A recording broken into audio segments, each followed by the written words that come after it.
इमरान प्रताप गढ़ी क्यों बने शायर, क्या है राज? एक राजनीतिक सांस्कृतिक कहानी। भारतीय सार्वजनिक जीवन में कुछ नाम ऐसे होते हैं जो कविता और राजनीति के बीच की खाई को पाटते नजर आते हैं। इमरान प्रताप गढ़ी उन्हीं नामों में से एक हैं। उनका शायर बनना महज एक साहित्यिक चुनाव नहीं था, बल्कि हालात की देन, समय की पुकार और समाज के भीतर उठती बेचैनी का जवाब था। यह कहानी उसी सवाल की तह तक जाती है कि इमरान प्रताप गढ़ी ने शायरी को अपना रास्ता क्यों चुना, उसमें क्या राज छिपा है और कैसे यह रास्ता उन्हें राजनीति तक ले गया। इमरान प्रताप गढ़ी का बचपन उत्तर प्रदेश के प्रतापगढ़ से जुड़ा है, जहां तहजीब और तकरार साथ साथ चलती है। घर परिवार में भाषा की अहमियत थी, बातचीत में शेर ओ शायरी की परंपरा थी और समाज में रोजमर्रा के संघर्ष भी थे। यही वह माहौल था जिसने उनके भीतर सवाल पैदा किए। सवाल सत्ता से नहीं,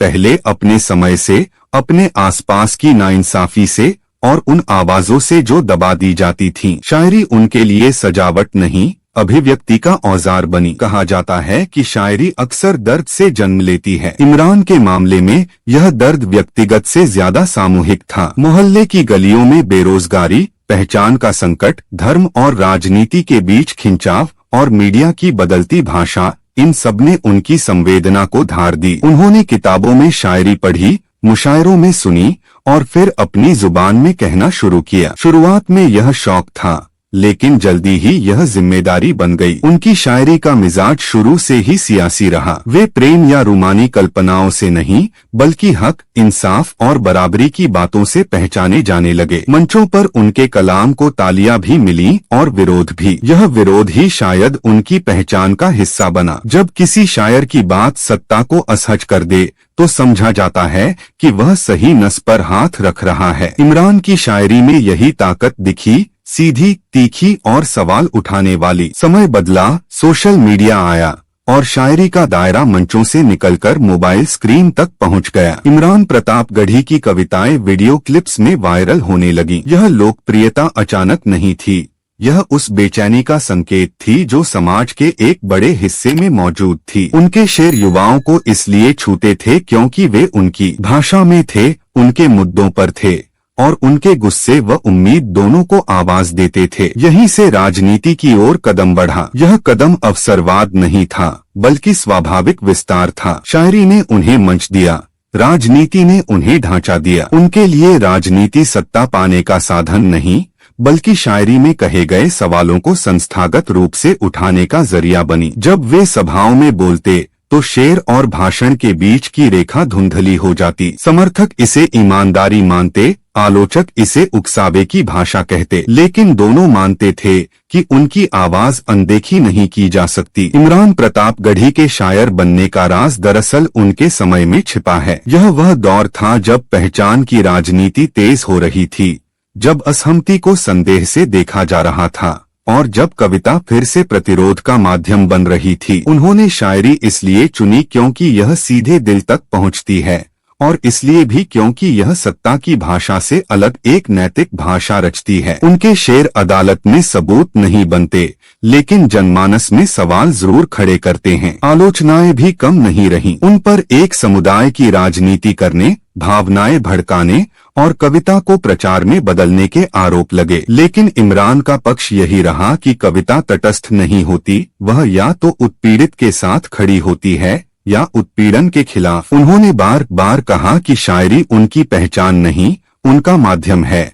पहचान तो इंसाफ की तरफ खड़े होने से बनती है। समाचारों में उनका नाम अक्सर विवादों के साथ आया, कभी किसी शेर पर मुकदमा, कभी किसी बयान पर हंगामा। हर बार सवाल उठा, क्या एक शायर को यह सब सहना चाहिए? इमरान की कहानी का जवाब यही है कि उन्होंने शायर इसलिए बनना चुना क्योंकि शायरी उन्हें डर के बिना सच कहने की ताकत देती है, और जब सच कहना जोखिम भरा हो तब शायर की जरूरत और बढ़ जाती है। आज इमरान प्रताप गढ़ी को केवल शायर या केवल नेता के खांचे में रखना मुश्किल है। वे उस परंपरा के वारिस हैं जहां कविता सामाजिक दखल बनती है। उनका राज किसी गुप्त रणनीति में नहीं, बल्कि उस साफ नियत में है जिसने उन्हें अपने समय से टकराने की हिम्मत दी। यह कहानी बताती है कि इमरान प्रताप गढ़ी का शायर बनना संयोग नहीं, बल्कि परिस्थितियों का परिणाम था।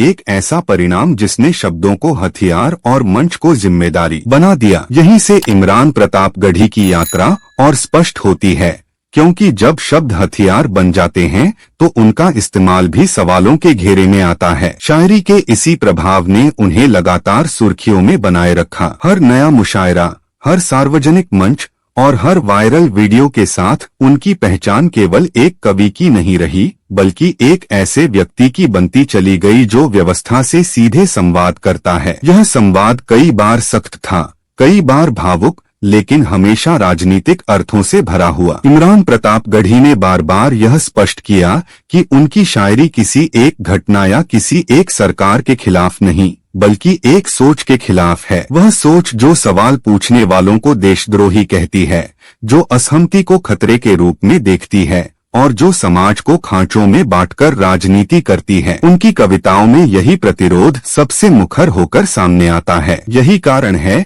कि उनकी शायरी को सुनने वाला वर्ग भी तेजी से बढ़ा और विरोध करने वाला भी। राजनीति में प्रवेश के बाद यह सवाल और तेज हो गया कि क्या शायरी की धार राजनीति में कुंद हो जाती है। इमरान प्रतापगढ़ी के मामले में ऐसा नहीं दिखा। उन्होंने संसद से लेकर सड़क तक हर मंच पर उसी भाषा को बरकरार रखा जो उन्हें पहचान दिला चुकी थी। उनके समर्थक इसे निरंतरता कहते हैं, जबकि आलोचक इसे हठधर्मिता मानते हैं। लेकिन यह भी सच है कि उन्होंने कभी अपनी शायरी को पीछे नहीं छोड़ा, बल्कि राजनीति को ही शायरी के रंग में ढाल दिया। उनके भाषणों में बार बार साहित्यिक संदर्भ आते हैं, इतिहास की झलक मिलती है और वर्तमान हालात पर सीधा प्रहार होता है। यह शैली भारतीय राजनीति में नई नहीं है, लेकिन आज के दौर में दुर्लभ जरूर है। इसी दुर्लभता ने उन्हें अलग पहचान दी। वे उन नेताओं में गिने जाने लगे जिनकी बात केवल नारे नहीं, बल्कि विचार के रूप में सुनी जाती है। विवादों के बीच उनकी व्यक्तिगत छवि भी चर्चा में रही। कई बार कानूनी नोटिस, पूछताछ और बयानबाजी ने यह संकेत दिया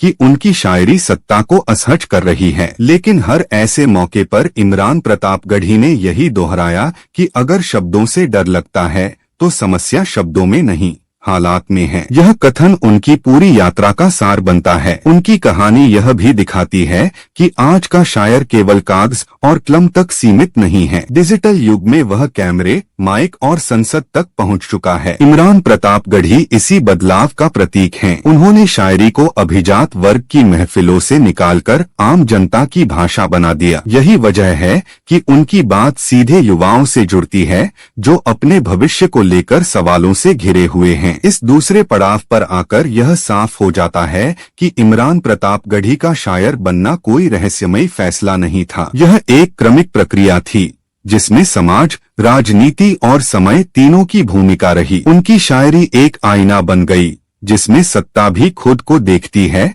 और जनता भी। और शायद यही वजह है कि उनकी आवाज को अनसुना करना आसान नहीं रहा। इसी बिंदु से इमरान प्रतापगढ़ी की कहानी एक और मोड़ लेती है, जहां शायरी केवल अभिव्यक्ति नहीं रहती, बल्कि एक तरह की गवाही बन जाती है। यह गवाही अपने समय के खिलाफ होती है, उन हालात के खिलाफ जिनमें चुप रहना आसान और बोलना मुश्किल होता है। इमरान की शायरी ने बार बार यह साबित किया कि शब्द जब जमीन से जुड़े हों तो वे सत्ता के गलियारों तक गूंज पैदा कर सकते हैं। उनकी कविताओं में बार बार संविधान, लोकतंत्र, बराबरी और इंसानी गरिमा जैसे विषय उभरते हैं। यह विषय यूं ही नहीं आते, बल्कि उस सामाजिक माहौल की प्रतिक्रिया है जिसमें ये मूल्य कमजोर पड़ते दिखते हैं। इमरान प्रतापगढ़ी की शायरी दरअसल इसी कमजोरी को उजागर करने की कोशिश करती है। वे शेर के जरिए यह सवाल उठाते हैं कि अगर लोकतंत्र में सवाल पूछना अपराध बन जाए तो फिर कविता का काम क्या रह जाता है। इस दौर में जब राजनीति पूरी तरह चुनावी गणित और आंकड़ों में सिमटती जा रही है, इमरान जैसे लोग भावनाओं और नैतिकता की बात करते दिखाई देते हैं। यही कारण है कि उन्हें केवल राजनीतिक नेता के रूप में नहीं, बल्कि एक वैचारिक हस्तक्षेप के रूप में देखा जाता है। उनके मंच पर बोले गए शब्द कई बार नीतियों से ज्यादा चर्चा में रहते हैं, क्योंकि वे सीधे उस बेचैनी को छूते हैं जो आम आदमी महसूस करता है, लेकिन शब्दों में नहीं कह पाता। उनकी शायरी का असर केवल समर्थकों तक सीमित नहीं है, विरोधी भी उनके कलाम को ध्यान से सुनते हैं, क्योंकि उसमें छिपा सवाल उन्हें भी घेरता है। यही वह स्थिति है जहां शायर अपनी भूमिका पूरी करता है, जब उसकी बात से असहमति हो लेकिन उसे नजरअंदाज न किया जा सके। इमरान प्रतापगढ़ी इसी मुकाम पर खड़े दिखाई देते हैं। समय के साथ यह भी साफ हुआ कि उनकी लोकप्रियता किसी एक घटना या किसी एक आंदोलन की मोहताज नहीं है। हर नए राजनीतिक घटनाक्रम के साथ उनकी शायरी को नए अर्थ मिलते हैं। कभी यह अल्पसंख्यकों की चिंता बनकर सामने आती है, कभी बेरोजगार युवाओं की आवाज बन जाती है और कभी लोकतांत्रिक संस्थाओं के कमजोर होने का शोकगीत लगती है। यह बहुआयामी स्वर ही उन्हें समकालीन राजनीति में अलग बनाता है। इस तीसरे पड़ाव तक पहुंचते पहुंचते यह समझ में आने लगता है कि इमरान प्रतापगढ़ी का शायर बनना केवल अतीत की कहानी नहीं बल्कि वर्तमान की जरूरत है। उनकी कविता आज भी सवाल पूछती है, आज भी असहज करती है और आज भी यह याद दिलाती है कि जब हालात बोलने से रोकें तब शायरी का जन्म होता है। यही उनकी यात्रा का सार है और यही उनकी शायरी का असली राज। यहीं से इस कहानी का आखिरी अध्याय शुरू होता है, जहां इमरान प्रतापगढ़ी की शायरी और राजनीति एक दूसरे में पूरी तरह घुलती हुई दिखाई देती है। अब यह साफ हो जाता है कि उनका शायर बनना किसी रहस्य, रणनीति या संयोग का नतीजा नहीं था, बल्कि यह उस दौर की पैदाइश थी जिसमें खामोशी सबसे सुरक्षित रास्ता बनती जा रही थी। उन्होंने उसी खामोशी को तोड़ने के लिए शब्दों का सहारा लिया। इमरान प्रतापगढ़ी के सफर को अगर पीछे मुड़कर देखा जाए तो यह एक व्यक्ति के उभार की नहीं बल्कि एक विचारधारा के सामने आने की कहानी लगती है। वह विचारधारा जो मानती है कि कविता केवल मनोरंजन नहीं बल्कि चेतावनी भी हो सकती है। उनके शेरों में बार बार यह भाव उभरता है कि अगर समाज सवाल पूछना छोड़ दे तो लोकतंत्र केवल एक औपचारिक शब्द बनकर रह जाता है। इसी चेतावनी ने उन्हें अलग पहचान दी। राजनीतिक मंचों पर पहुंचने के बाद भी उन्होंने अपनी भाषा नहीं बदली। यही वजह रही कि उनकी उपस्थिति कई बार असहज करने वाली बनी, लेकिन यही असहजता उनकी ताकत भी रही। उन्होंने यह स्वीकार किया कि राजनीति में रहते हुए हर शब्द की कीमत चुकानी पड़ती है। फिर भी उन्होंने शायरी को छोड़ा नहीं। उनके लिए यह त्याग का नहीं बल्कि जिम्मेदारी निभाने का सवाल था। समय के साथ यह भी स्पष्ट हुआ कि उनकी लोकप्रियता केवल समर्थन से नहीं बल्कि विरोध से भी बनी है। जितनी बार उनकी शायरी पर सवाल उठे उतनी बार उनका नाम और मजबूत होकर सामने आया। यह विरोध इस बात का संकेत था कि उनकी बात असर कर रही है। एक शायर के लिए इससे बड़ा प्रमाण शायद कोई और नहीं हो सकता। आज इमरान प्रतापगढ़ी को देखकर यह कहा जा सकता है कि उन्होंने शायरी को केवल कला नहीं रहने दिया बल्कि उसे सामाजिक हस्तक्षेप बना दिया। उनकी कहानी यह बताती है कि जब शब्द ईमानदार हों तो वे राजनीति के शोर में भी अपनी जगह बना लेते हैं। शायर बनना उनके लिए मंजिल नहीं थी बल्कि वह रास्ता था जिस पर चलकर उन्होंने अपने समय से सवाल किए। इसी के साथ यह कहानी अपने अंत तक पहुंचती है। इमरान प्रतापगढ़ी का शायर बनना किसी एक राज में नहीं बल्कि उस सच में छिपा है कि जब हालात बोलने से डराने लगे तब शायरी जन्म लेती है और जब शायरी जिंदा रहती है तब उम्मीद भी जिंदा रहती है।